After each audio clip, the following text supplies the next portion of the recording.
Now, your KRBC Storm Team Forecast with Chief Meteorologist Dylan Smith. Certainly wasn't the nicest day out there today. Definitely cooler than yesterday and much cloudier. And two and two together, clouds gave us the cooler weather. However, moving into tomorrow, we got some things to talk about. Strong to severe storms for potentially our eastern counties. I'll show you that here in a minute. Unfortunately, winds are also staying very strong for the next several days and the rest of this week coming up. So be ready for that. If you're out of hairspray, might recommend getting some more. And then lots of sunshine over the next several days. So all in all, a very nice forecast. Easter weekend looking good. But right now it's very cloudy outside. Luckily it's not like Saturday where it was cloudy and drizzly and dreary all day. Today just a little bit on the gray side for most of us. And we'll stick with that for at least the rest of the evening. Heading into tonight and tomorrow morning, we are looking at a much clearer sky coming up, but winds staying pretty strong. Currently across the big country, very quiet, not expecting anything tonight. However, by tomorrow evening, that could change. About 24 hours from now is when we're expecting maybe a few storms in the area, but not everywhere. I'll show you that here in a second. More of the big country, most of us in the 70s, a couple upper 60s out there.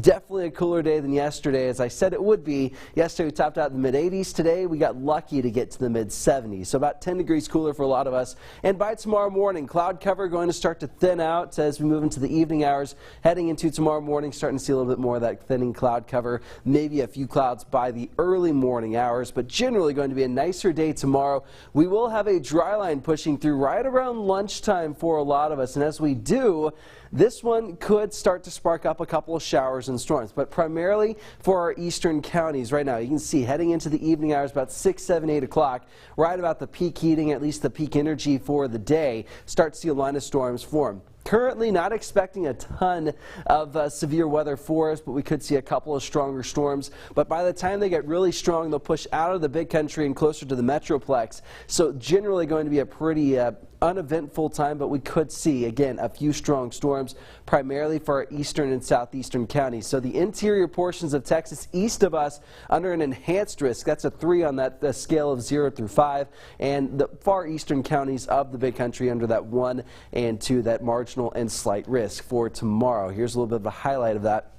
Just to show you where everything is, the far southeastern counties, Mills and Comanche County, you are under that enhanced risk for tomorrow. So again, big hail going to be the biggest threat, but I'm thinking the strongest stuff will wait until it gets out of the big country. So all in all, not too bad there. But tomorrow and Thursday going to bottom out on temperatures, as we'll be in the upper 60s by Thursday, lower 70s by Friday, thanks to a cold front accompanying that dry line coming through tomorrow night. As we move into tomorrow morning, very mild in the mid 60s. You're going to want to maybe stay inside for at least tomorrow evening if you do live in the eastern counties, but upper 70s out there to lower 80s. It'll be a warmer day than today was for a lot of the big country. We just have to worry about those strong to possibly severe storms at times. That will be mostly tomorrow evening, mostly for our eastern counties, so just be aware of that. If you do live out in like Eastland, maybe down near Brownwood, could see some strong storms by tomorrow evening. Okay, we'll keep an eye on it. Definitely. Thank you, Dylan.